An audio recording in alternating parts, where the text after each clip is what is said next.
September 15, 1944.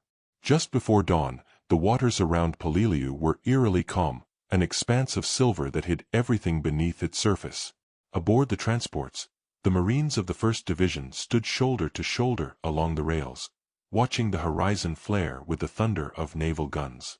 Each blast rolled across the sea like a distant storm, and despite the violence of the bombardment, there was confidence in the air. They had been told the island would fall in 3 days. A quick, hard strike. Nothing more. Yet beneath the drifting smoke, hidden among the jagged coral ridges and twisted palm trees, the defenders were not breaking. They were listening. For months, American operations in the Pacific had followed a predictable rhythm. Overwhelming naval firepower, rapid amphibious assault, a fierce but short resistance, and then the inevitable collapse of the enemy lines. That pattern had shaped every briefing for Peleliu. The planners expected another beach packed with defenders who would throw everything they had at the first wave, and then die under the weight of American fire. But this time, the Japanese had rewritten the script. Instead of defending the shore, they had dug deep into the island itself. Peleliu's terrain, an unforgiving maze of razor-edged coral ridges known as the Umurbrogol, offered natural caves and fractures that Japanese engineers transformed into an interconnected fortress. Steel doors, hidden mortar pits, machine gun chambers carved directly into stone, and tunnels linking one position to another. A single bunker could endure hours of bombardment. A single ridge could hide dozens of firing points. From the sea, the island looked quiet. From the air, it looked dead. But inside those coral mountains, an entire army waited in silence, determined to break the American doctrine of rapid assault once and for all. As the landing craft surged toward the beach, the Marines braced for the familiar wall of fire. They expected chaos the moment the ramps dropped. But when metal slammed against sand and the men rushed forward, they were met with something far more unsettling than gunfire. Silence. No machine guns. No mortar bursts. No shouting. Only the hum of engines drifting away and the distant rumble of naval guns that no longer had targets to hit. For a few seconds, it felt like a miracle. An easy landing. A clean entry onto the beach. But the veterans sensed it immediately. Something was wrong. The stillness was too complete, too controlled. The kind of silence that belonged not to an unguarded beach, but to an ambush crafted with precision. That first step onto Peleliu carried with it a truth the Marines would only understand later. They had just walked into a battlefield designed to make them pay for every meter of ground. A battlefield where the enemy would not retreat, and would not die on American terms. The silence on the beach did not last long. As the Marines pushed inland, the first hints of what awaited them began to surface. Small signs at first, almost invisible unless one knew how to look. A strand of communication wire buried under sand. A faint chemical smell drifting from cracks in the coral. And then the first sudden crack of rifle fire from somewhere so well hidden that no one could pinpoint it. The Japanese had not abandoned the shoreline. They had simply chosen not to die on it. Within minutes, the beach began to change. Mortar rounds dropped from unseen angles, bursting with sharp flashes that sent shrapnel bouncing off the coral. Machine gun fire erupted from tiny slits carved into the rock, each opening barely wide enough for a barrel. The fire was precise, controlled, nothing like the chaotic defense the Marines were used to facing. These shots were measured, aimed to wound or pin down rather than waste ammunition. Every bullet seemed to come from a place no one could see. Platoons dissolved into the terrain, trying to crawl forward under a heat that felt almost hostile. The tropical sun hammered down with a force that stunned even veterans of earlier campaigns. Sweat evaporated before it reached the skin. Canteens grew hot as metal. Men reported feeling dizziness only minutes after landing. Peleliu itself was becoming a weapon. Coral dust lifted by explosions filled the air, mixing with smoke and turning every breath into something sharp. The ground beneath their boots cut skin through uniforms. Communications grew difficult. The noise of battle bounced off the ridges, making it nearly impossible to tell where the enemy was. Then the first real shock came. As a Marine squad attempted to flank what looked like an abandoned bunker, an entire hillside erupted into fire. Machine guns, rifles, grenade launchers, dozens of voices emerging at once from a ridge that moments earlier had appeared lifeless. The Japanese had carved firing chambers deep inside the hill, invisible from the front, impossible to hit with naval artillery. The Americans returned fire, but the bullets sparked uselessly off the coral, unable to penetrate the stone. It was the moment officers realized something was different. The island was not defending itself along a line. It was defending itself in layers. Every time the Marines silenced one position, another opened up behind it. When they destroyed a machine gun nest, a second nest, tunneled into the ridge, replaced it within seconds. It was as if each point of resistance was alive, shifting and reforming before anyone could reorganize. The standard American playbook, fire, maneuver, overwhelm, began to unravel. Radio operators tried to coordinate artillery, but the ranges were so tight and the terrain so jagged that calling in support risked hitting their own men. Armor attempted to push forward, but even the armored tracks of the amphibious tractors struggled over the coral ridges. Tanks that finally made it onto the beach became targets for concealed anti-tank guns firing at point-blank range from caves invisible until the moment of the shot. The Marines pressed forward anyway, because there was no other choice. Every meter was a contest. Every ridge concealed another ridge behind it. The enemy was not simply resisting. They were shaping the battle, dictating the tempo, forcing the Americans into kill zones designed months in advance. By midday, the confidence of the morning had vanished. Not because the Marines were losing, American discipline and courage never faltered, but because they understood, perhaps for the first time in the Pacific War, that they were fighting an enemy who had no intention of collapsing. An enemy who would fight as long as they could breathe. An enemy who saw surrender not as shame, but as impossible. And Peleliu, with its heat, its ridges, and its hidden chambers, was built to amplify that determination. The lesson was already becoming clear, even if no one spoke it aloud. This island would not fall in 3 days. It might not fall quickly at all. By late afternoon of the first day, the Marines had pushed beyond the beachhead and into terrain that defied every expectation they carried into the operation. What looked on the maps like a series of gentle rises turned out to be a labyrinth of coral ridges, twisting, broken, and sharp as shattered glass. The Umurbrogol, a name that by the end of the battle would become synonymous with suffering. Advancing through this country felt less like moving across ground and more like climbing into the ruins of some ancient fortress. Coral walls rose 3, sometimes 4 meters high, jagged like the edges of a broken knife. Narrow passages funneled squads into single-file columns. Every ridge blocked the view of the next. And as the Marines tried to orient themselves, the enemy watched from hidden chambers above and below. The Japanese had spent months studying the terrain and then reshaping it. Each cave mouth was angled to cover a different corridor. Each gun port aligned with a likely approach. Some positions had multiple exits. Others were connected by tunnels stretching tens of meters beneath the surface. An entire defensive ecosystem, invisible until it opened fire. Every few minutes, a sudden burst of machine gun fire cracked from somewhere within the ridges. Marines dropped to the ground, searching for a target they couldn't see. The sound echoed unpredictably, bouncing off the stone until it felt like the fire came from everywhere. When they tried to return fire, bullets disintegrated against the coral. Sparks, dust, nothing more. The enemy was buried too deep. Even flamethrowers, one of the most feared weapons in the Pacific, were often insufficient. The jets of fire could scorch the outer edges of a cave, but rarely reached the inner chambers where the defenders waited. More than once, Marines scorched an entrance only to have the same position erupt again minutes later, the defenders simply shifting deeper into the tunnels before re-emerging. And all the while, the sun grew harsher. Heat on Peleliu was not just uncomfortable, it was punishing, bordering on lethal. The temperature climbed above 115 degrees Fahrenheit 46 degrees Celsius, and the island's white coral reflected the sunlight upward, burning faces and arms even in the shade. Water was rationed tightly. Many Marines ran dry within hours. Dehydration blurred vision, slowed movement, and made every breath feel heavier.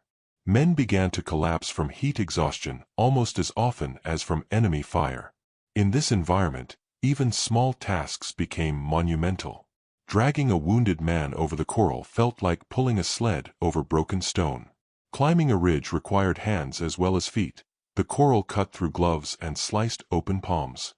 Uniforms shredded. Boots wore down. Helmets baked in the sun.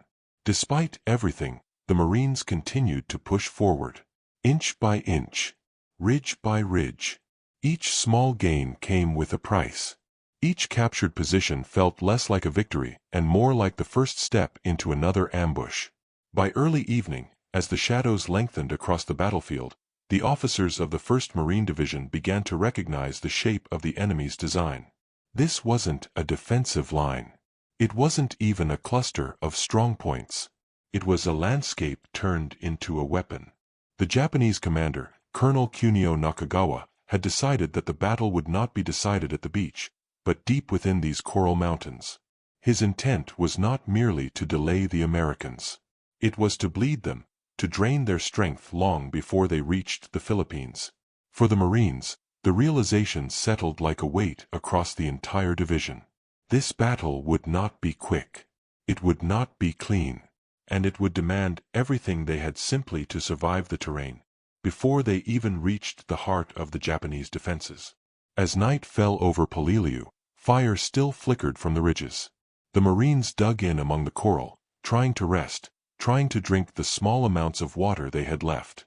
Somewhere in the darkness, the sounds of Japanese movements echoed faintly through the rock, boots scraping stone, whispered commands, the shifting of ammunition. They were preparing for the next day. So were the Marines. But only one side truly understood how long the fight ahead would be. Night on Peleliu did not bring relief. The heat lingered in the coral, radiating upward long after the sun had vanished. The air felt thick, difficult to breathe, as if the island itself resisted cooling. Marines lay in shallow foxholes carved from stone, trying to rest while keeping their weapons close. The darkness was not silent. It pulsed with distant movement, shuffling feet, hushed Japanese voices echoing through hidden tunnels, the occasional clatter of equipment deep within the ridges. American units had learned quickly that Peleliu was not a place to trust quiet. Every ridge, every shadow, every pocket of darkness could hide a firing position. And the Japanese took advantage of it. Shortly after midnight, sporadic shots rang out, not in mass assaults but in calculated, deliberate bursts. A sniper fired once, then vanished into stone. A machine gun crew opened up long enough to pin down a squad, then retreated into a tunnel before retaliation could arrive. Mortar rounds thumped from positions that seemed to shift each time they fired. This was not harassment, it was pressure. Constant, controlled, psychological. The Marines answered with flares, each one rising into the night like a small sun. The ridges glowed in harsh white light, revealing jagged silhouettes and sharp shadows but almost no visible enemy. The tunnels swallowed the defenders completely. For many Marines, this was their first time fighting an enemy who did not simply hold ground, but disappeared into it. At dawn, the second day began with orders to advance toward the airfield, the primary objective of the entire operation. The airfield dominated the southern end of the island, an expanse of open ground exposed to fire from the surrounding ridges. Securing it was essential for the upcoming campaign in the Philippines. The belief was that, once the airfield was taken, Japanese resistance would weaken. That belief would not survive the next few hours. To reach it, Marine squads had to cross terrain that offered almost no cover. The coral had been blasted flat by the pre-invasion bombardment. The ground was smooth, white, and open to every ridge line.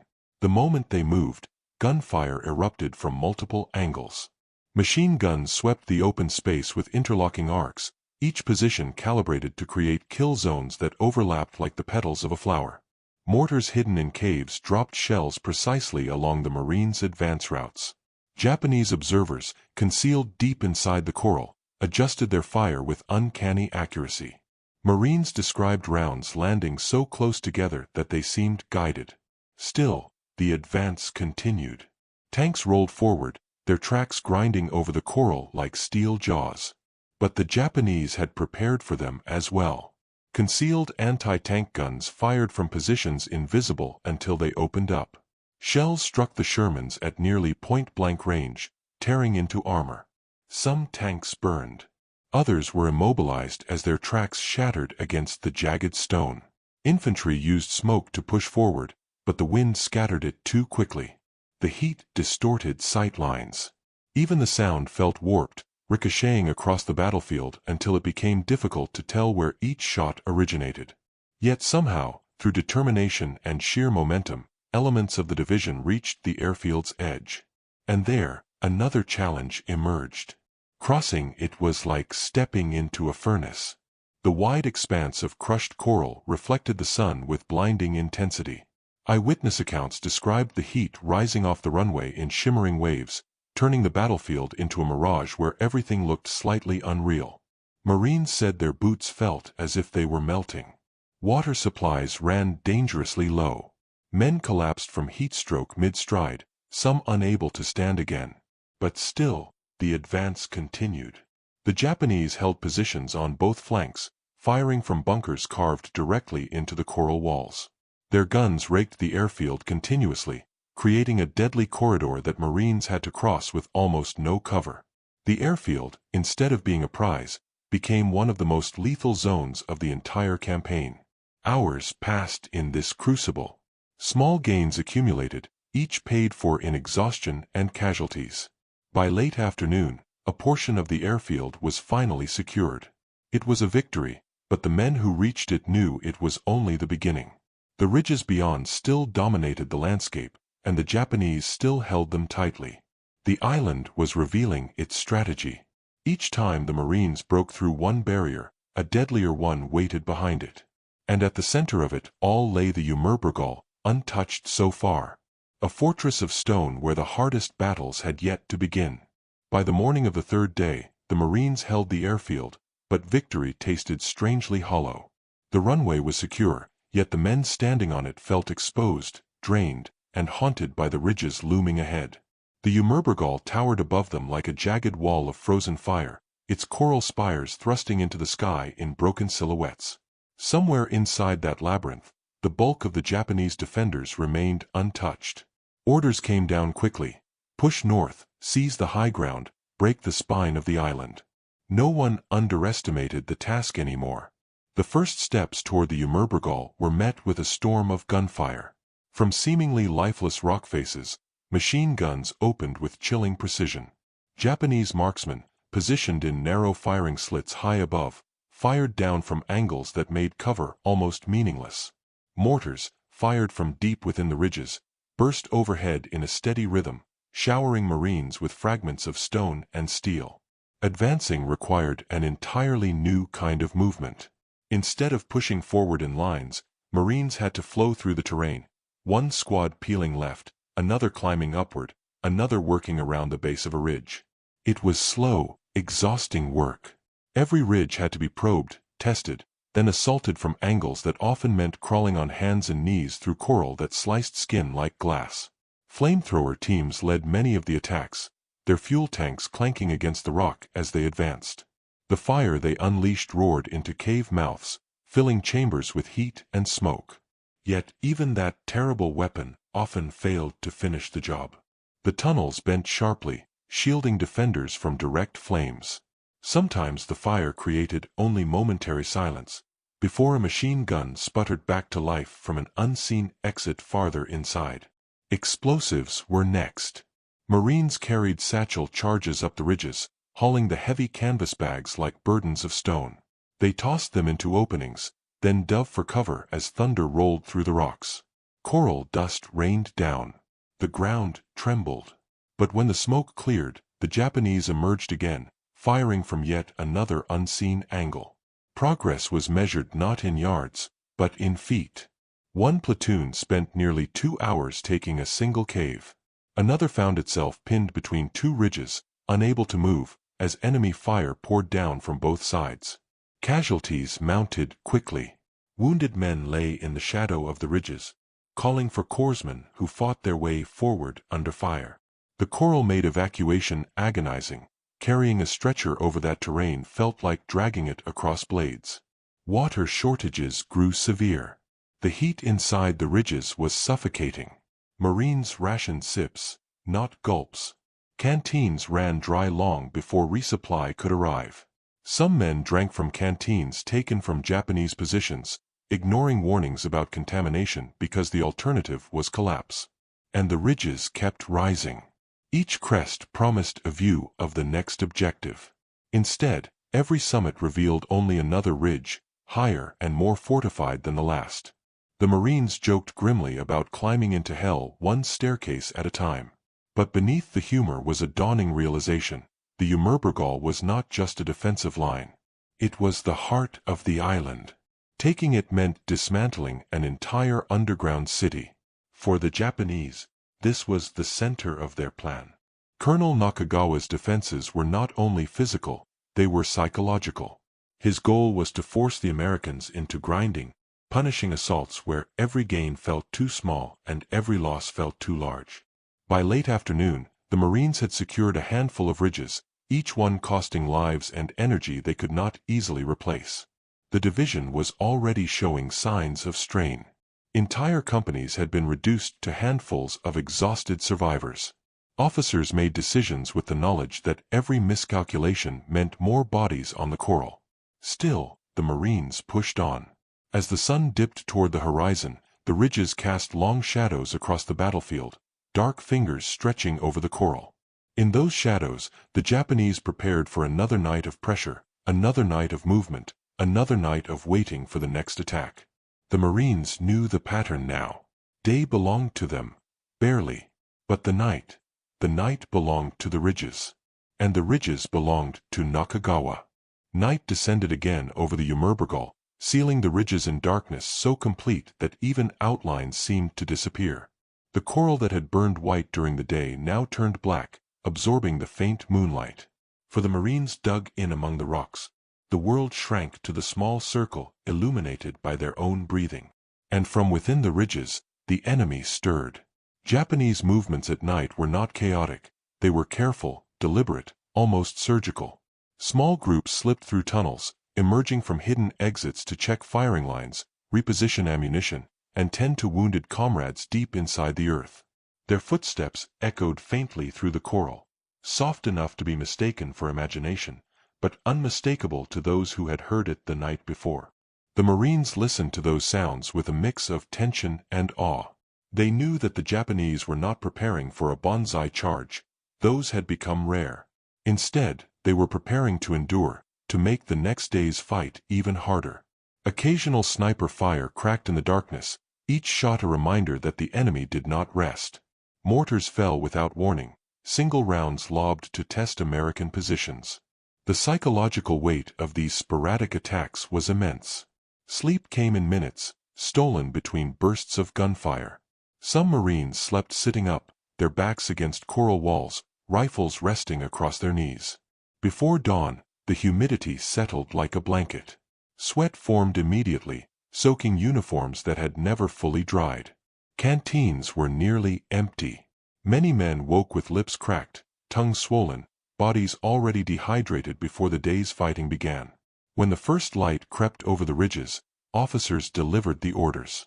Advance deeper into the Umurbrogol. No one questioned it. They simply stood, tightened their gear, and prepared to climb again. The morning assault began with the crack of rifles and the thump of mortars echoing through the stone labyrinth. Marines pushed up narrow gullies where the walls rose so steeply that only a sliver of sky remained visible. Each step forward felt like entering a funnel designed to catch bullets. Machine guns waited above, angled to sweep the approaches with deadly crossfire. To break these positions, the Marines relied on teams built around three elements: flamethrowers, riflemen, and demolition charges. The coordination required was intense. Riflemen had to suppress the cave opening long enough for the flamethrower operator to advance. The operator, carrying nearly 70 pounds of fuel and equipment, became an immediate target. Once the flames roared into the cave, demolition teams rushed forward to seal the position with explosives. Sometimes it worked. Often, it only forced the defenders to retreat deeper into the tunnels, emerging somewhere else minutes later. The ridges felt alive, breathing, shifting, resisting. By late morning, one Marine company found itself pinned beneath a cliff face that erupted into fire every time anyone moved. The enemy had built a multi-chambered network inside the ridge, allowing them to fire, relocate, and fire again from new angles. Trying to silence the position was like trying to kill a shadow. Engineers were brought forward. They studied the ridge, whispered among themselves, and made a decision. A team armed with TNT and satchel charges crawled up the slope under covering fire. They wedged explosives into cracks in the coral, then slid back down as bullets snapped overhead. The explosion that followed echoed like a cannon shot. Coral fragments rained down. Dust billowed. For a moment, there was silence. Then a machine gun opened from a different slit, untouched. It became clear that the ridge could not be beaten from one angle. The Marines began a slow, methodical climb around its flank, scaling jagged rock, gripping handholds that cut through gloves, advancing through terrain that punished every movement. They reached the crest hours later, exhausted, bleeding, but alive. From there, they finally managed to silence the position with grenades and fire poured directly into the hidden chambers below. Victories came like this, slow, grinding, personal. Each ridge required improvisation. Each bunker demanded a new solution. Nothing about this battle resembled the clean diagrams of pre-war doctrine. As the sun reached its peak, the heat turned savage. Helmets became hot enough to burn fingertips. The coral reflected so much light that the ridges seemed to shimmer. Men stumbled from dehydration, their bodies refusing to obey. Corpsmen moved constantly, tending to heat casualties as often as gunshot wounds. And still, the advance continued. By the end of the day, the Marines had taken several key ridges. But each one cost them dearly. Companies that began the assault with full strength ended the day with a fraction of their men. The division was bleeding out slowly, worn down by a battlefield engineered to drain life one drop at a time. As night approached, the ridges darkened once more. The Japanese withdrew into their tunnels. The Marines set their lines in the coral. And the island prepared to repeat the cycle again. By the fourth day of the battle, something subtle but unmistakable had changed in the Marines' faces. The confidence of the landing, the hard momentum of the airfield assault, had been replaced by a look carved from exhaustion and resolve. They had learned, ridge by ridge, what Peleliu truly was, a place where forward progress was measured not in distance, but in endurance. The morning began with a humid heaviness that felt almost physical, as if the air had weight. Sweat formed instantly. Weapons were slick with moisture. The smell of coral dust mixed with burned powder hung over everything. The Marines rose from their shallow foxholes with stiff movements, each man feeling the accumulation of days without rest. Ahead of them, the Umurbrogol rose like a fortress carved by nature but engineered by human hands. Its jagged silhouette hid countless caves and passageways. Somewhere inside, Colonel Nakagawa's troops waited, listening to the Americans prepare for another assault. The day's objective was simple on paper: push deeper into the central ridges and secure a series of high points that dominated the surrounding valleys. In practice, it meant fighting for every meter of ground under constant fire from positions that no map could fully capture. The advance began with cautious movement up a narrow ravine that twisted between two towering walls of coral. The Marines moved carefully, checking crevices, scanning the slopes above them, fully aware that danger could come from any direction. The silence was deceptive. The earlier days had taught them that an undisturbed ridge often meant that the enemy was watching from inside, waiting for the perfect moment to strike. That moment came without warning. A single rifle shot cracked from high on the left wall. A Marine went down instantly. Before anyone could locate the source, 3 machine guns opened from concealed slits, sweeping the ravine with intersecting fire. Marines threw themselves against the rock, searching desperately for cover that barely existed. The ravine funneled bullets as effectively as it funneled men. Officers yelled for smoke. Grenades arced upward, their plumes filling the air with white haze. It bought only seconds. The Japanese fired blindly into the smoke, relying on familiarity with the angles of the terrain. Bullets struck the rock with high metallic snaps, spraying fragments of coral downward. The only way out was upward. A squad began climbing the right slope, gripping handholds that cut into their palms, hauling themselves over jagged edges while enemy fire snapped inches from their helmets. Reaching a narrow ledge, they found the first opening, a cave mouth framed by scorched stone. Inside, darkness. Total, consuming darkness. A flamethrower team moved up behind them. The operator knelt, aimed, and released a blast of fire that roared into the cave like a living creature. Heat rolled out in waves. Smoke billowed. From deep inside, the faint sound of movement shifted, followed by grenade blasts echoing through the tunnel system. Still, when the Marines rushed in with rifles and flashlights, they found the chamber empty. The defenders had retreated deeper, slipping through a tunnel too narrow for an American in full gear to pursue. This pattern repeated across the ridges. Cave after cave. Chamber after chamber. Fire, blast, assault, followed by an enemy who vanished into stone. Progress came at terrible cost. One squad managed to silence a ridge only to be pinned down minutes later by fire from another cave they had not seen. A mortar round dropped into the ravine behind them, cutting off their retreat. Advancing and retreating began to blur together. Every movement carried risk from angles no one could fully anticipate. By midday, the heat grew unbearable. Marines soaked rags in what little water they had left and draped them over their necks, but the relief was minimal. Some collapsed and had to be dragged into the shade. Others pushed forward in a haze, functioning on discipline alone. The battle transformed from a tactical challenge into a battle of sheer will. Throughout the afternoon, small victories accumulated. A bunker destroyed here, a ridge taken there. But each success revealed another position behind it, another line of fire, another cave network. The Japanese defenses felt endless, as if the island itself were generating new obstacles every time one fell. As the sun lowered, casting long shadows over the ridges, the Marines finally secured a critical high point. From its summit, they could see the twisted landscape stretching out before them, a maze of coral and darkness. The view confirmed what many already sensed: the heart of the Umurbrogol was still ahead. Night settled once again. The Japanese withdrew into their buried chambers. The Marines dug into the coral, weary and silent, their canteens nearly empty. In the fading light, one truth echoed through every foxhole. Peleliu was draining them, not quickly, not dramatically, but relentlessly, hour by hour. And the hardest days were still coming.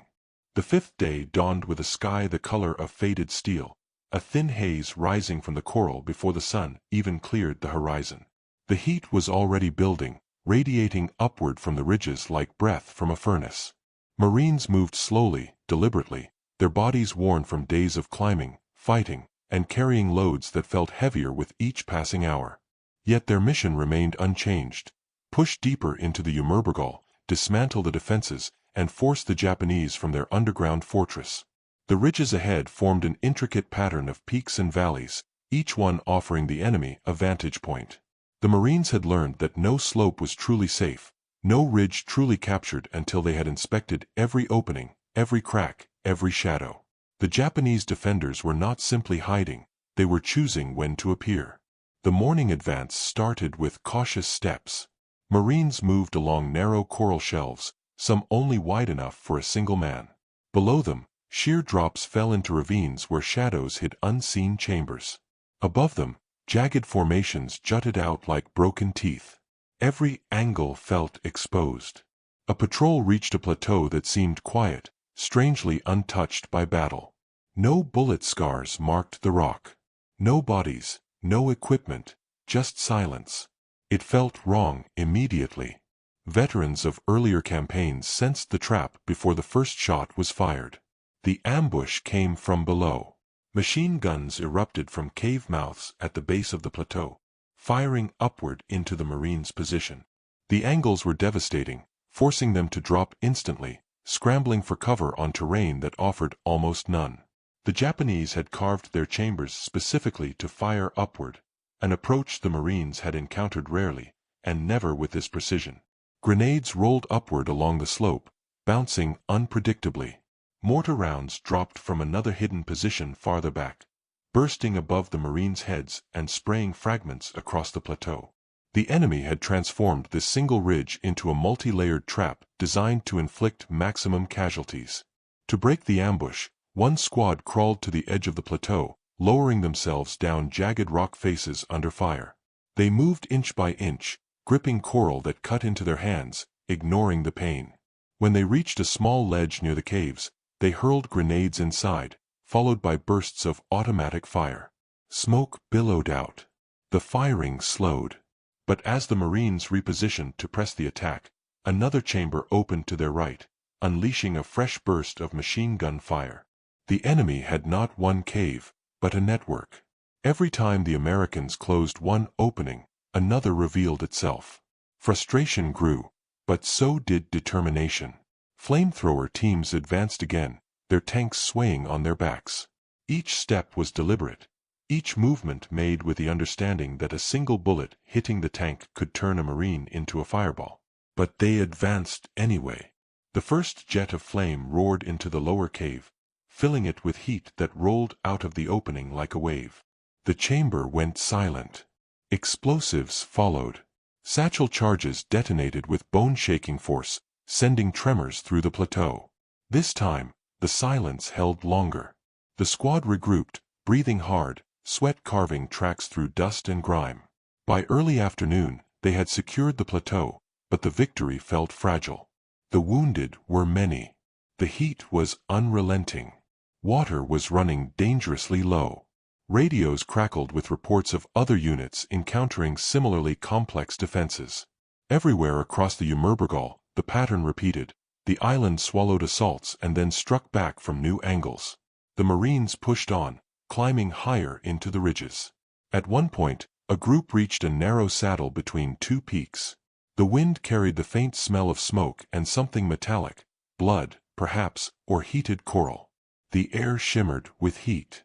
Ahead, another peak rose, its summit dotted with dark openings that looked like empty eye sockets staring down at them.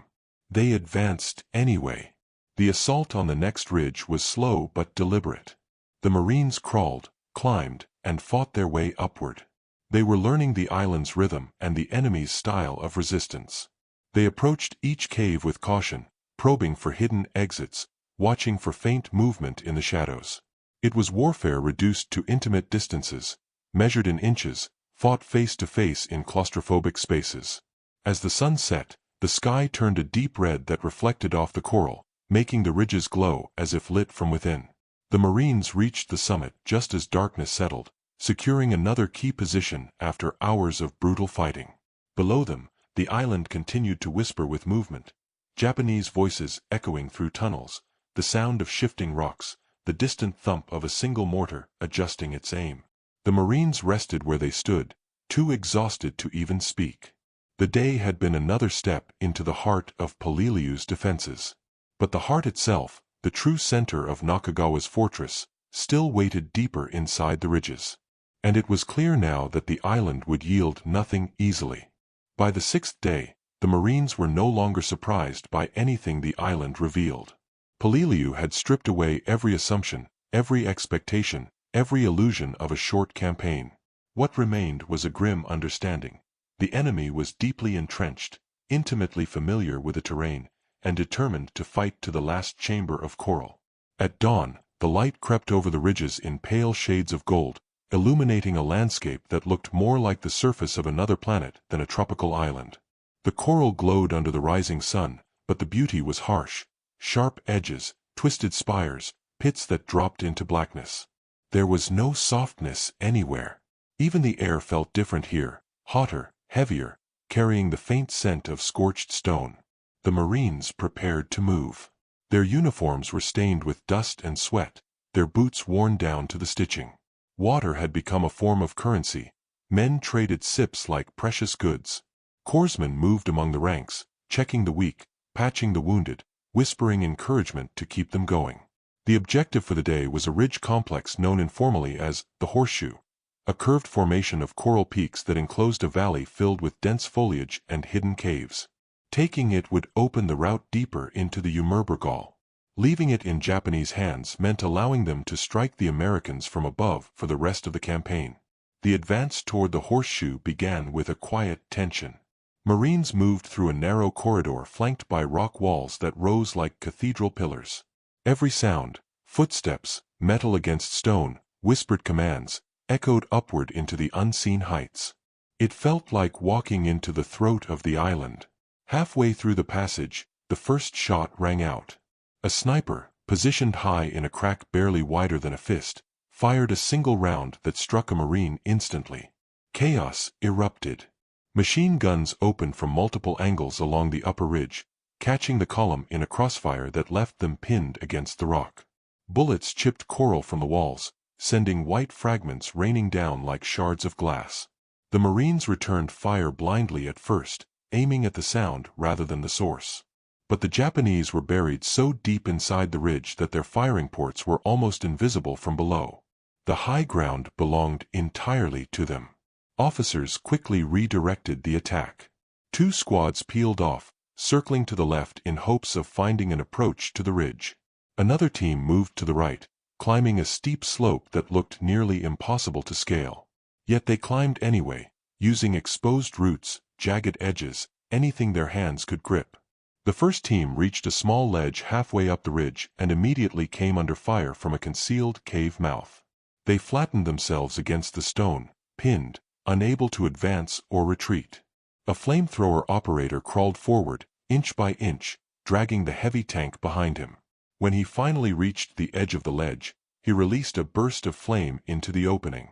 The fire roared upward, lighting the cave's interior for a brief second. But the defenders had multiple firing chambers. Fire erupted from a second slit to the right, striking the flamethrower operator. Marines pulled him back, dragging him down the ridge as smoke rolled over them. The attack stalled. On the opposite flank, the second team made better progress. They reached a high point and found a small cave entrance partially hidden by coral growth. The opening was tiny, barely enough space for a man to squeeze through, but inside, the tunnel widened. The team entered cautiously, flashlights pointing ahead, rifles raised.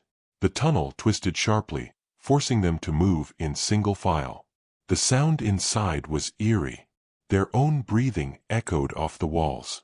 Far ahead, faint whispers, a language they did not understand, but a presence they could feel. A Japanese soldier stepped into the beam of the lead Marine's flashlight. In the split second of recognition, both sides fired. The tunnel erupted with deafening noise, sharper and louder than anything on the surface. The Marines pressed forward, advancing inch by inch in a space where maneuvering was almost impossible.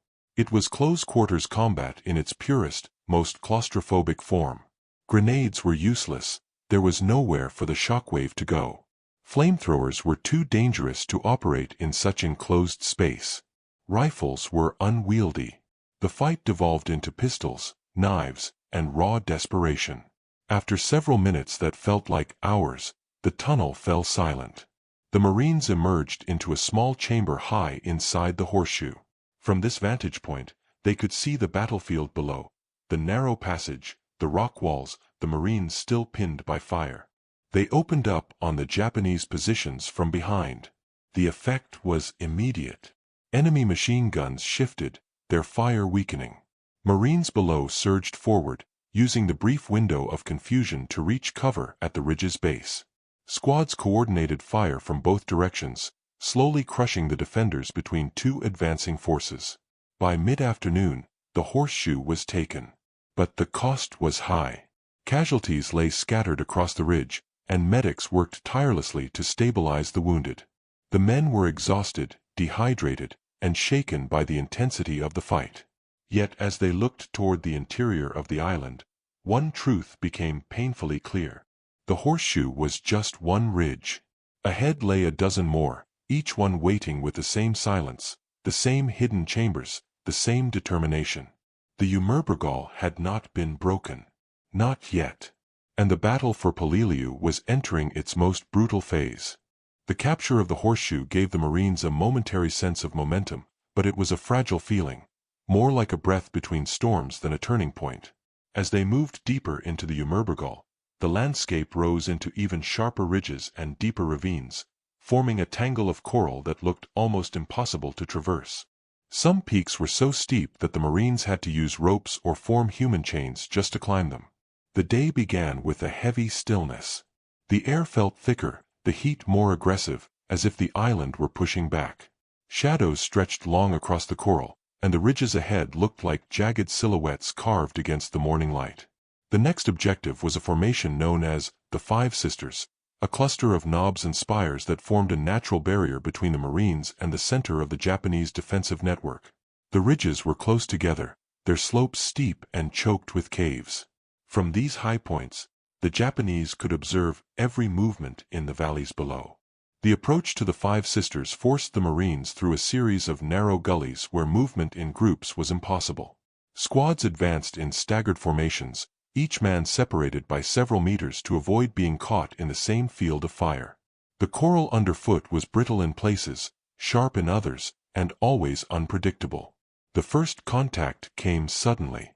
A machine gun opened from a high slit in the second ridge, firing downward with frightening precision. The Marines scattered, diving behind boulders barely large enough to shield them. As they returned fire, another machine gun to the left joined in, creating a deadly crossfire. The Japanese had set their traps well.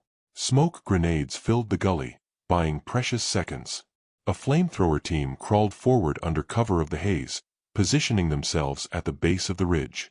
When the flames erupted, the fire climbed upward in a twisting sheet of orange, licking the coral and filling the air with a roar that echoed across the valley.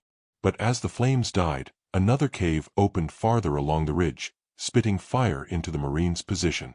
The defenders had built redundancy into every formation. No position stood alone. Understanding this, the Marines shifted tactics. Instead of attacking one ridge at a time, they began to clear the area in layered moves, treating each peak as part of a connected whole. One squad suppressed fire from above, while another maneuvered around the flank, searching for a blind spot. Reaching the flank required scaling a slope so steep that men had to crawl on hands and knees. Every movement sent small cascades of coral down the hillside, alerting the defenders. Bullets snapped overhead.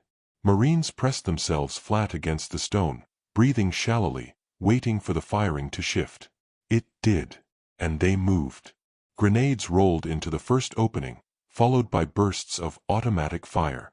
The enemy inside resisted fiercely, retreating deeper before counterattacking through secondary tunnels.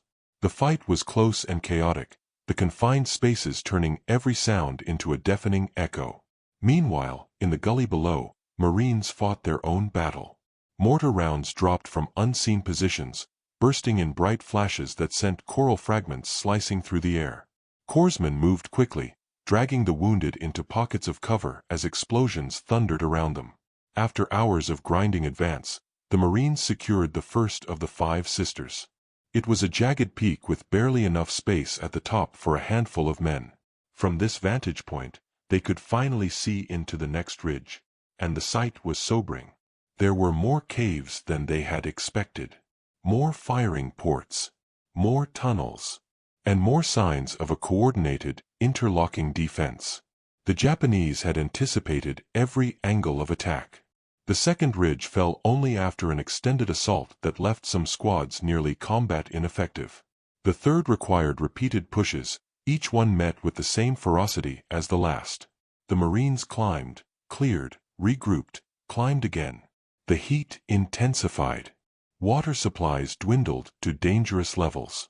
By late afternoon, with the sun blazing directly overhead, the Marines had taken 4 of the 5 ridges. The fifth, the highest and most fortified, stood like a final challenge. Its slopes were scarred with blackened cave mouths. Smoke drifted lazily from one opening, rising into the sky like a thin signal. The assault on the final ridge began with quiet steps. Marines crawled along its base, searching for blind spots. They found one, a narrow gap in the coral that led upward in a twisting path. It was barely wide enough for a single man, but it offered a route that bypassed the main fields of fire. A squad climbed it slowly, rifles slung across their backs, hands gripping coral that tore at their skin. When they reached the top, they encountered a small plateau with 2 cave mouths facing opposite directions. The Japanese inside reacted instantly. Gunfire erupted from both openings, trapping the Marines in the middle. The fight that followed was brutal. Grenades detonated inside the caves, sending shockwaves through the stone. Flamethrowers roared, filling the chambers with fire. Riflemen advanced step by step, clearing every corner. By the time the battle subsided, the last of the 5 sisters was in American hands. The Marines stood on the highest ridge, breathing heavily, their bodies coated in dust and sweat. The sun was dipping low, casting long shadows across the coral landscape. From this vantage point, they could finally see the inner core of the Umurbrogol, a twisted mass of ridges and valleys that looked even more impenetrable than what they had already faced. The realization settled in silently. The 5 sisters were only the outer wall. The heart of Nakagawa's fortress awaited them still. And it would be worse. By the time the Marines reached the interior ridges of the Umurbrogol, the battle had changed into something almost primal. Maneuver warfare had given way to a grinding contest of endurance and ingenuity. Every foot of ground demanded planning, coordination, and a willingness to confront an enemy who fought from within the earth itself. The 11th day began with a heavy, oppressive heat that rolled over the ridges like a physical force. The coral surface shimmered under the rising sun, turning the landscape into a blinding sea of white and gold. Marines shielded their eyes with dirty cloths, their faces gaunt from dehydration and fatigue. Many men were down to half-full canteens that had to last the entire day. The next objective was a ridge system the Marines would later call the amphitheater, a semicircular bowl carved by nature and fortified by human hands. Its walls rose steeply, dotted with cave mouths that looked down into the valley like rows of watchful eyes. Inside this arena, the Japanese had concentrated some of their most stubborn defenders. Approaching the amphitheater required crossing open ground exposed to fire from almost every angle. The Marines advanced in short bursts, hugging what little cover they could find. Fallen coral chunks, shallow depressions, ridges no higher than a man's waist. Even these offered limited protection, bullets striking coral sent razor-sharp fragments flying in all directions. The first volleys from the ridge were precise. Machine guns swept the valley floor in coordinated arcs, forcing the Marines to crawl over hot coral that scraped through their uniforms. Mortars thumped from concealed positions, their shells dropping with a terrifying accuracy made possible by months of preparation. Each explosion shook the air, filling it with smoke and powdered stone. Forward progress was measured in seconds. A flamethrower team attempted to get close to one of the central cave positions. They moved slowly, each step deliberate, the operator's heavy tank gleaming under the sun. Before they could reach effective range, a sniper's bullet found its mark. The tank erupted in a violent burst of flame, engulfing the Marine instantly. His assistant dragged him away, his own hands burned from the heat. The scene shook the men around them, another reminder of the enemy's uncanny precision. Officers immediately shifted tactics.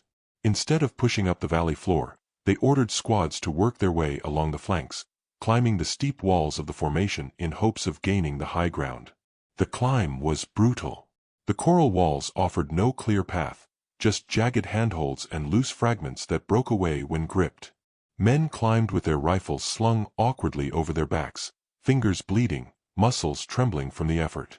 Enemy fire rained down constantly, forcing them to press their bodies against the hot stone whenever bullets snapped too close. One squad reached a narrow ledge overlooking a cluster of caves. From here, they could see directly into several firing positions that had been hammering the valley floor.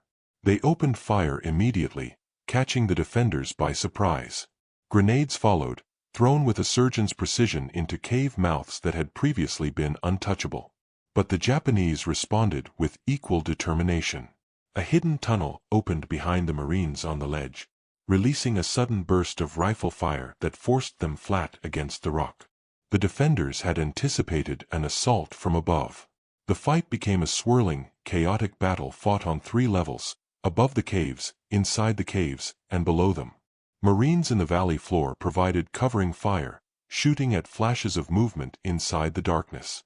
Marines on the ledge engaged defenders emerging from hidden exits, and those climbing the far wall of the amphitheater attempted to link up, closing off escape routes.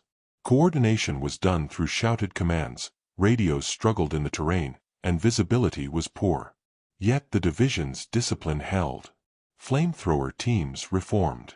Demolition teams crawled forward with charges strapped to their chests. Riflemen moved from cover to cover, firing whenever a muzzle flash betrayed a position. Hours passed like this, slow, brutal, heat-soaked hours. Finally, after repeated assaults, the central cave system began to falter. A series of demolition charges collapsed key tunnels, sending a plume of dust rising into the sky. When the smoke dissipated, the firing had weakened significantly. Marines pressed the attack, clearing chamber after chamber, each one a cramped space where the fight came down to reflexes and raw will. By mid-afternoon, the amphitheater was in American hands. The Marines held the ridge, panting, bleeding, their canteens empty. The valley below was littered with fragments of coral, shattered equipment, and the bodies of men who had fought with everything they had. The silence that followed felt unnatural, as if the island were drawing breath. From the top of the ridge, the Marines could see the next formation, an even higher cluster of coral peaks rising in jagged tiers. They knew the pattern now. Every victory opened the door to a fiercer one. But there was no turning back. The Umurbrogol had begun to yield, but only at a terrible cost.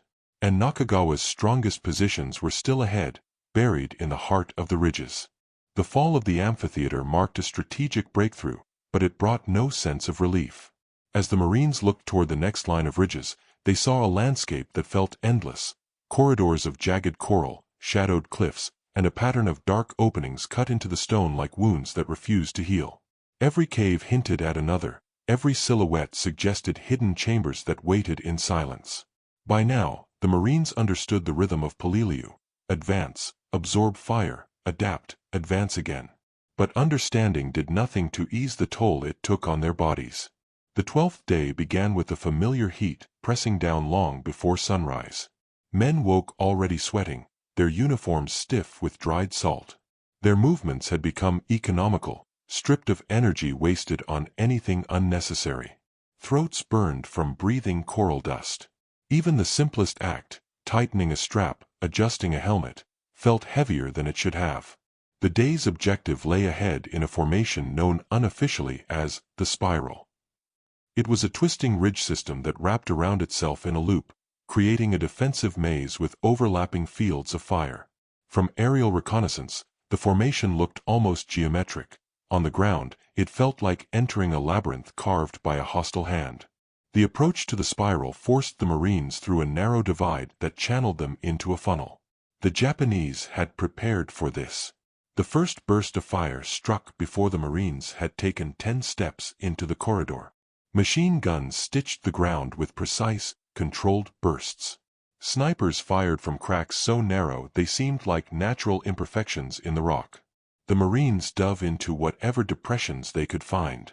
Some hugged the coral walls, others pressed behind small ridges barely high enough to offer cover.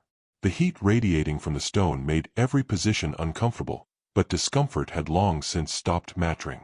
Officers surveyed the terrain, understanding immediately that a frontal assault would be suicide. The spiral had to be approached from above, its positions isolated one by one. That meant climbing. 2 assault squads began scaling the left slope of the divide, using ropes anchored around coral spikes. The ascent was steep, almost vertical in places, and every rock seemed determined to break loose. Marines climbed with teeth clenched, rifles slung tight, boots scraping against the stone. Small avalanches of coral fragments tumbled down with each step. Halfway up, a hidden Japanese position opened fire from directly above. Bullets chipped the rock, forcing the climbers to press themselves against the slope. The angle gave them no room to maneuver, no way to return fire effectively. On the valley floor, a machine gun team set up quickly, firing suppressive bursts toward the ridge lip. The fire wasn't meant to kill, it was meant to distract. It worked for a moment. The climbers resumed their ascent, inch by inch, until they reached a narrow shelf with room for only 3 men. From here, They could see directly into several cave openings along the ridge. The Japanese had built them in tiers, one above another, giving the defenders a perfect system of overlapping fire. It would take precision to break through. The Marines opened fire, grenades arcing into the closest chamber. Bursts of flame followed as a flamethrower, carried up in pieces and reassembled on the shelf, roared to life. The fire lit the cave with a violent orange glow. Smoke poured out, curling upward into the sky. But as the Marines advanced, fire erupted from a secondary slit further along the ridge. Another reminder that each cave was only one mouth of a much larger body. On the right flank, another squad attempted to circle the ridge. They moved through a narrow gully, their boots sinking into loose coral dust. Mortars began to fall. Single rounds, carefully spaced, designed not to kill outright but to keep the Marines moving unpredictably. The defenders were trying to herd them into kill zones. The Marines countered with precise, coordinated movement. One fire team created a diversion, drawing attention to the right. Another slipped into a tight passage that led upward along the spine of the ridge. It was a claustrophobic ascent, with coral walls so close that backpacks scraped against the stone. But the route gave them an angle the Japanese had not anticipated. They emerged onto a higher plateau, overlooking the heart of the spiral. From here, the defenders' positions became visible, at least more visible than they had been from below. The Marines could see the primary firing ports, the secondary exits, and the faint outlines of tunnels carved into the stone. They opened fire immediately, catching several defenders by surprise. The attack below surged forward at the same moment, synchronized almost instinctively. Flamethrowers cleared the lower chambers. Satchel charges sealed tunnels. Riflemen advanced from cover to cover, each movement tested by sudden bursts of enemy fire. It was a dance of attrition, slow, methodical, necessary. After hours of grueling combat, the ridgeline began to break. Smoke filled the air, rising in twisting columns that blended with the heat shimmer. The Japanese resistance weakened, but it never collapsed entirely. Every cave had to be cleared. Every tunnel had to be sealed. Every chamber had to be checked twice. By late afternoon, the spiral was finally secure. The Marines stood on the ridge, panting, their bodies coated in coral dust and sweat. The valley below was quiet, unnaturally quiet.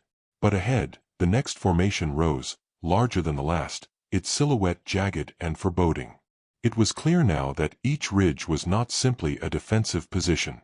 Each was a test. And the ultimate test lay at the very center of the Umurbrogol, where Colonel Nakagawa's command post waited in a network of tunnels so deep that even the fiercest bombardments had failed to touch them. The Marines were getting closer. But the hardest ground remained ahead. The capture of the spiral marked one of the most complex tactical victories of the campaign, but the Marines scarcely had time to absorb it.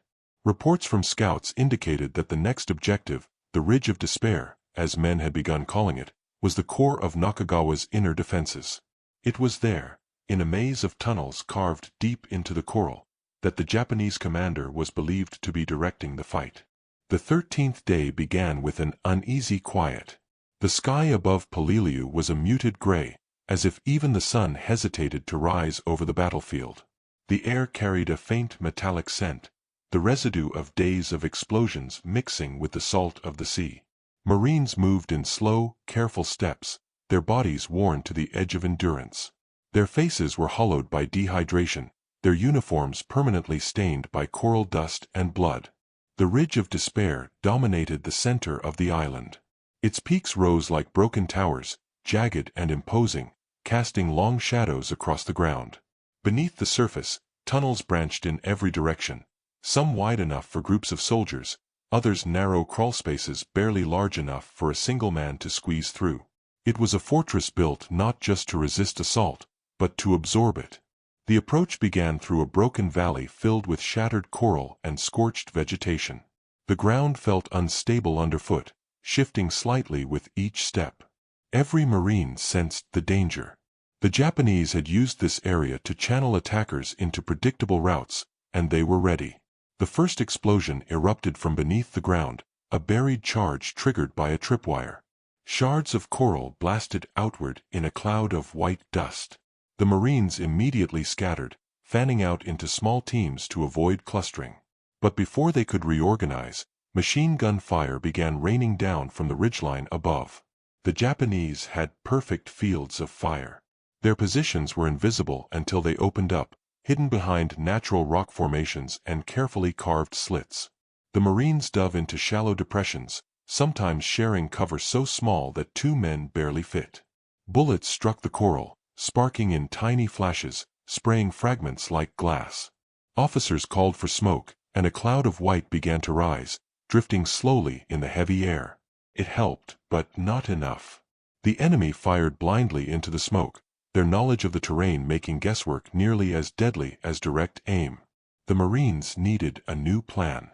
2 companies were ordered to flank the ridge, approaching from its most difficult slopes. The terrain was brutal, steep angles, loose coral, and sudden drops that could injure a man even without enemy fire. But it offered something rare on Peleliu, a chance at surprise. The climbing teams moved quietly, boots scraping against stone, hands gripping jagged rock. Every few meters they paused, listening for movement inside the ridge. At one point, a faint vibration traveled through the stone, footsteps perhaps, or the shifting of equipment deep within the tunnels. It was a reminder that the enemy was not only above and ahead, but beneath them as well. Reaching a narrow ledge near the top, the first team spotted several cave mouths clustered together like a cluster of wounds. They prepared to assault, but before they could move, the caves erupted with fire. Bullets tore through the air, forcing them flat against the rock. Grenades rolled down the slope, exploding in showers of coral fragments. Pinned down, the Marines responded with equal intensity. One team fired suppressive bursts while another maneuvered along the ledge, inching toward a blind spot near the caves. It was slow, dangerous work. Any mistake could mean a fall, or a direct hit from a defender only meters away. Finally, they reached a vantage point from which they could strike. Grenades arced into the openings, followed by bursts of rifle fire. A flamethrower operator crawled forward, igniting the interior chambers with a roar that echoed through the ridge. The flames illuminated the darkness, revealing the twisting tunnels beyond. On the valley floor, the main assault surged forward. Engineers moved under fire to detonate charges along the base of the ridge, collapsing secondary tunnels and forcing the defenders toward the surface. The ground shook with each blast, sending dust and fragments cascading down in a white curtain. The combined pressure began to take effect. The firing from the ridge weakened as the Marines closed in from multiple angles. By mid-afternoon, the outer line of caves had fallen. But victory came with a chilling discovery. These were only the entrance chambers. The true tunnel network lay farther inside, carved deep into the ridge's interior. It was there that Nakagawa's command post was believed to be. The Marines paused only long enough to resupply ammunition and share what little water remained. They exchanged tired glances, silent acknowledgement of what awaited them. Then they pressed forward into the darkness. Inside the ridge, the air was heavy and stagnant. The tunnels were cramped, twisting, and pitch black. Every step echoed in muffled vibrations. The walls felt close, almost suffocating. The Marines moved in single file, flashlights illuminating only a few feet ahead. Rifles were held tight, fingers ready. Somewhere in the darkness, they heard voices, low, steady, confident. The defenders were waiting. The ridge of despair had not fallen. It was only beginning to fight. The Marines stepped into the tunnels of the ridge of despair as if entering another world, one where sound, light, and space were all distorted. Outside, Peleliu's heat punished every breath. But inside, the air was cool, stale, and heavy with the smell of damp stone and cordite. The transition felt abrupt, almost surreal. It was like passing from a furnace into a crypt. Their flashlights cut narrow beams through the darkness, revealing rough coral walls carved by hand. The tunnels twisted without pattern, rising and falling unpredictably. Some were tall enough for a man to stand, others forced the Marines to crouch or crawl. Their gear scraped the stone. Their boots echoed softly. And somewhere deeper inside, faint whispers drifted through the passages, Japanese voices, calm, composed, aware. No one spoke. Every noise from their own movement felt too loud. The deeper they advanced, the clearer it became that this was no ordinary defensive network. It was a subterranean city, an interconnected system of chambers, firing points, storage caches, and fallback routes. The Japanese had constructed it with deliberate purpose, to survive the bombardment, to endure siege, and to fight from within the earth itself. The first contact came in the form of a single shot that echoed violently off the tunnel walls. A Marine went down. The squad dropped to their knees, rifles aimed at the darkness ahead, ears straining to determine the direction. But down here, the sound bounced unpredictably. It was impossible to know where it had come from. The squad halted, breath shallow. A flare was fired down the passage, its bright white glow revealing a cross-section of the tunnel, and a defender tucked behind a narrow corner. The Marines fired instantly, bullets striking sparks from the coral.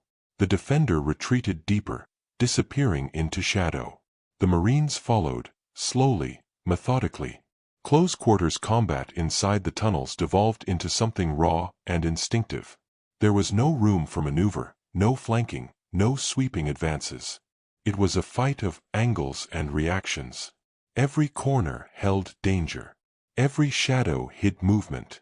Grenades were used sparingly. The risk of collapsing the tunnel or creating a blast that echoed back toward the attackers was real. The Marines advanced in pairs. One light, one rifle. The beam revealed shapes. The rifle responded. Sometimes they found abandoned chambers littered with spent casings and empty canteens. Sometimes they found fortified positions carved into the stone, firing slits positioned to catch attackers from unexpected angles. They began marking their path with chalk, knowing that one wrong turn could lead them into dead ends, or worse, into positions the Japanese had prepared to trap intruders. Outside, fighting raged along the ridge, echoing faintly through the stone. Flamethrower teams targeted ventilation shafts to force the defenders to reposition. Engineers detonated charges to collapse external tunnels. The ground trembled with each blast, sending vibrations through the Marines' boots. Deep inside, the Marines reached a junction where 3 tunnels diverged. The air here felt colder, almost still. Something about the place made them pause. Their flashlights revealed faint markings on the coral, Japanese characters painted in dark ink. A sign, perhaps. A warning. One team moved left, another right, while the central squad pressed forward. The passage narrowed, the ceiling lowering until the men had to crawl on hands and knees. The tunnel twisted again, and suddenly they emerged into a cavernous chamber, large enough to stand in, with crates stacked against the walls and a single lantern flickering weakly from a hook. As they stepped inside, movement flickered in the corner. The Japanese defenders attacked with sudden, disciplined precision. Shots rang out in the confined space, deafening and bright. The muzzle flashes illuminated the chamber in violent bursts of light. Marines returned fire instinctively, ducking behind stone outcroppings, firing in short, controlled bursts. The chamber became a storm of sound, shouts in English and Japanese, the crack of rifles, the sharp metallic click of magazines being changed. A Marine hurled a grenade toward a cluster of defenders, and the explosion filled the chamber with dust and smoke. When the air cleared, the defenders had withdrawn deeper into the tunnels. The Marines pushed forward, their bodies trembling from the adrenaline. The tunnel that exited the chamber sloped downward. The air grew colder. The darkness thickened. Every instinct told them that they were approaching the heart of the underground network. Outside, on the surface, officers coordinated the pressure. Units on the ridges worked to seal escape routes. Mortars targeted likely entrances. The goal was clear: tighten the noose, force the defenders into the core, and break the command structure. Inside, the Marines advanced until they reached another chamber. This one larger, more organized. There were maps pinned to the coral walls, crates of ammunition stacked neatly, and a faint scent of extinguished candles. They had found a command center. But Colonel Nakagawa was not there. He had moved deeper still, into tunnels so remote and fortified that reaching them would require even greater sacrifice. The Marines paused, catching their breath in the cold darkness. The ridge of despair was nearly broken. But the battle beneath it had only just begun. For the Marines fighting deep inside the Umurbrogol, time had begun to lose meaning. The jungle, the sun, the open sky, those markers of day and night had been replaced by the oppressive, unchanging darkness of the tunnels. The only measure of time was exhaustion, the weight in their arms, the dryness in their throats, the heaviness of each step. On the 15th day, the Marines began their push into the inner ring of tunnels where Colonel Nakagawa's remaining forces were believed to be concentrated. These passages were older, narrower, and carved with greater precision than those closer to the surface. The coral felt colder here, and the air more stale, as if movement itself had been trapped underground. Outside, on the ridges, the rest of the division continued their brutal work, sealing entrances, clearing external chambers, preventing reinforcements from slipping into the inner network. The ground trembled periodically from satchel charges detonating above, each blast sending dust drifting down from cracks in the ceiling. Every tremor reminded the Marines inside how fragile the balance was. One collapse could trap them forever. They moved deeper. The flashlight beams flickered over walls scratched with symbols, names, dates, and characters likely carved by Japanese soldiers during their long months of preparation. Some carvings were rough and hurried, others deliberate and careful, etched with the steadiness of men who knew they were building a final refuge. The tunnel dropped into a steep descent. The Marines slid carefully, rifles angled upward, eyes scanning the darkness below. When their boots touched level ground again, they found themselves in a wider corridor supported by crude timber braces. The air smelled faintly of oil and smoke. The ambush came without warning. From an alcove barely big enough to hide one man, a Japanese defender lunged with a bayonet. The first Marine parried by instinct, the steel glancing off his rifle. A brief, violent struggle followed, hands grabbing for weapons, bodies slamming against the stone. A shot fired, deafening in the confined space. Then, another. The tunnel filled with echoing blasts. Silence returned. The Marines steadied themselves, hearts pounding. Down here, combat felt different, immediate, intimate, and terrifyingly close. The distance between life and death was measured in inches. They pressed on. The tunnel branched again, leading to a chamber lined with stacked supplies, rations, ammunition, water cans. Many were unopened. It was a sign that the defenders were still well stocked, still capable of prolonged resistance. The Marines destroyed what they could, scattering bullets and smashing crates to deny the enemy further use. A sudden metallic clang echoed from deeper within the ridge. Then, another. And another. It became obvious. Someone was moving equipment or preparing defensive positions. The Marines followed the sound. The passage narrowed until it forced them into single file. The ceiling dipped so low they had to crouch.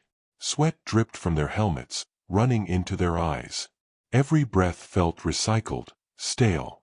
The tunnel's oppressive confinement worked on the mind, tightening the chest, fraying nerves already pushed beyond their limits. Then the tunnel opened abruptly into a large chamber. It was lit by a single lantern hanging from a hook in the ceiling. Its dim light revealed several defenders crouched behind makeshift barricades of coral and sandbags. They opened fire instantly. Muzzle flashes turned the chamber into a strobing battlefield. The Marines returned fire, advancing in short bursts. Each step brought them closer to the barricade. One Marine tossed a grenade. It bounced once, then detonated with a thunderous blast. Dust filled the room. When it cleared, the defenders had fallen back into another passage. The pursuit continued. Down another corridor. Up a narrow incline. Through a twisting turn that led to a dead end, except for a tiny hole at the base of the wall. A ventilation shaft.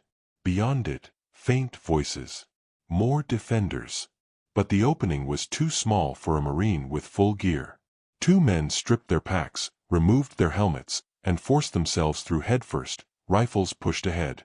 It was a slow, claustrophobic crawl, the stones scraping their shoulders and arms. When they emerged on the other side, they found themselves behind the Japanese position. The ambush they executed was swift and decisive.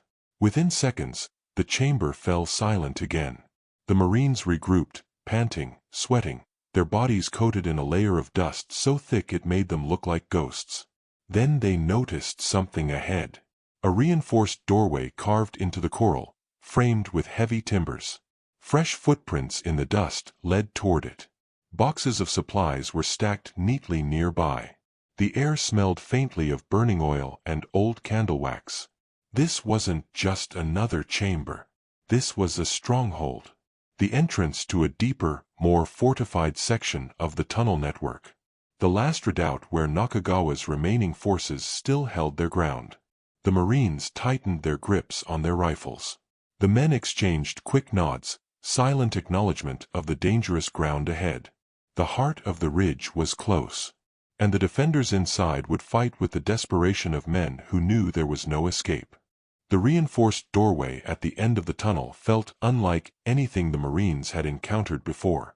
Every other chamber in the ridge had been rough-hewn, improvised, shaped by hand tools. But this was engineered. The timbers were thick, secured with metal brackets. The entrance was narrow, forcing any attacker to enter one at a time. It was a choke point designed with a single purpose, to make a final stand as costly as possible. The Marines paused, their breaths steadying in the stale air. Sweat ran down their faces, mixing with coral dust and leaving pale streaks on their skin. Their canteens were nearly empty, their ammunition low. But they pressed forward because there was no other option. A demolition charge was prepared, 4 pounds of TNT wrapped in canvas. The Marine who carried it pressed the detonator into place with shaking fingers. He crawled forward, planted it at the base of the doorway, then retreated to cover. In the tight tunnel, the countdown felt endless. The explosion shook the ridge.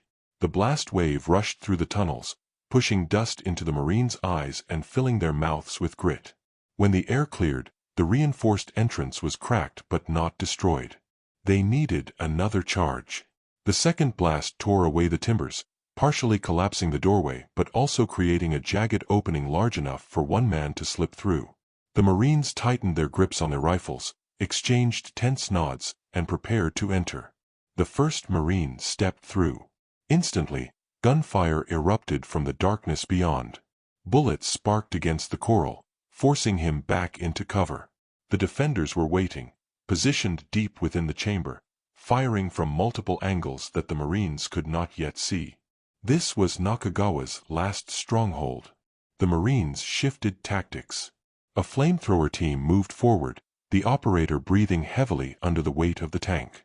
He stepped into the broken doorway and unleashed a stream of fire into the darkness. The flames roared along the walls, illuminating the chamber in brief flashes of orange. Shadows danced violently. The heat rolled back into the tunnel like a wave. Screams echoed, quick, sharp, and then gone. A second burst followed, longer, reaching deeper into the chamber. Only when the flamethrower's fuel tank ran dry did the Marines advance. Inside, the air was thick with smoke and the acrid smell of burning oil. The chamber was larger than expected, supported by corroded steel beams driven into the coral. It was divided into levels, an upper platform carved into the wall and a lower floor where supply crates were stacked in neat rows. It was clear this had served as a command post, perhaps for weeks. But Nakagawa was not here. His remaining officers and soldiers were. They opened fire from the upper platform, forcing the Marines to scramble behind crates and fallen beams. Bullets tore splinters from wooden boxes. The Marines returned fire, their muzzle flashes lighting the chamber in rhythmic bursts. Grenades arced upward, exploding with concussive force that shook the beams. Still the defenders fought. One Japanese officer charged down the ramp with a sword in hand, shouting commands as he ran. He was cut down by rifle fire, collapsing among the crates. Another defender threw a grenade that bounced off a beam and rolled into a group of Marines. They dove for cover. The blast sent fragments slicing through the smoke. It became a brutal, close-range fight, every movement deliberate, every shadow suspect. The Marines pushed toward the upper platform, clearing the defenders with disciplined bursts. The last 2 Japanese soldiers fought from behind a stack of crates, refusing to retreat, firing until their rifles clicked empty. The Marines returned fire. The chamber fell silent at last. They stood among the stillness, gasping for breath. Their flashlights swept the room, illuminating maps, radio parts, abandoned paperwork. This was indeed the command node for the inner tunnels. But one detail stood out. A narrow passage at the back of the chamber, half hidden, reinforced, and leading even deeper into the ridge. A faint draft of cool air flowed from it, and faint footprints, fresh, marked the dust. Nakagawa had retreated again. The Marines pushed forward, climbing over debris and stepping into the passage. It was narrower than the others, barely shoulder width, the ceiling so low they had to crouch. The air was colder here, almost fresh, as if the tunnel connected to vents carved into the ridge's far side. They sensed they were approaching the final pocket. Ahead, they heard movement, soft, deliberate, unmistakably human. A voice whispered in Japanese. Another responded. The Marines tightened their formation. There were no more flanking maneuvers possible now, no more tactical creativity, just a straight push into the last cavity of the ridge. Each man knew what that meant. The final defenders of Peleliu were cornered, which meant they would fight with nothing held back. And the Marines, exhausted and depleted, would have to face them in the darkest and most unforgiving space of the entire island. The end was near. But it would not be easy. The final passage leading to Colonel Nakagawa's last redoubt felt alive with tension. The tunnel's walls were close enough to brush with both shoulders. The Marines moved slowly, flashlights off now, guided only by the faintest glow from ahead. Their breaths sounded too loud. Every scrape of a boot, every click of a safety lever seemed amplified. At the tunnel's end, the passage widened abruptly into a chamber, smaller than the others, but more deliberately constructed. The ceiling was braced with heavy timbers. The walls showed signs of careful shaping. A faint draft of cool air flowed through a narrow vent carved high into the rock. And in the center of the chamber, behind a barricade of sandbags and wooden crates, the last defenders waited. They were few, weary, thin from months underground, but still determined. The Marines saw them in the dim light, faces lined with exhaustion, uniforms torn, yet rifles steady. These were men who had retreated step by step through the ridge, surviving every collapse, every blast, every wave of fire. The first shot came from the Japanese side, a single crack that echoed off the timbers. The Marines returned fire instantly. Muzzle flashes burst like lightning in the confined dark, illuminating the chamber in harsh white arcs. The sound was deafening. Every bullet struck stone or wood, sending fragments flying. One Marine crawled along the wall, moving low, trying to find an angle on the barricade. Another tossed a grenade that bounced once before exploding in a thunderous shockwave, tearing through the sandbags and filling the air with dust. The defenders answered with their own grenades, rolling them across the floor with practiced precision. Marines dove for cover as the blasts shook the chamber. It was chaotic, brutal, intimate combat, the kind that only happened deep underground, where space was measured in inches and survival in split seconds. Then came the moment the Marines had expected. A Japanese soldier rose from behind the barricade, rifle empty, sword in hand. His shout filled the chamber. He charged into the smoke as if propelled by every order, every oath, every belief he had carried into the war. The Marines fired, short, controlled bursts. The figure fell, sliding across the stone. The chamber grew quiet for a moment. That silence, that single heartbeat of stillness, revealed the truth. The remaining defenders had nothing left. There was no surrender, no negotiation. Only the final act of a garrison that had chosen to die in place. Another defender emerged, firing a pistol until it clicked empty. He fell. Two more followed, emerging from the shadows with rifles held in trembling hands. The Marines eliminated them with precise, measured shots. Then, silence again. Real silence. The kind that settled deep into the stone and stayed there. The Marines waited, rifles raised, listening for any sign of movement. None came. Slowly, they advanced past the wrecked barricade, rifles pointed into the far corners. Flashlights clicked on, their beams cutting through the dust.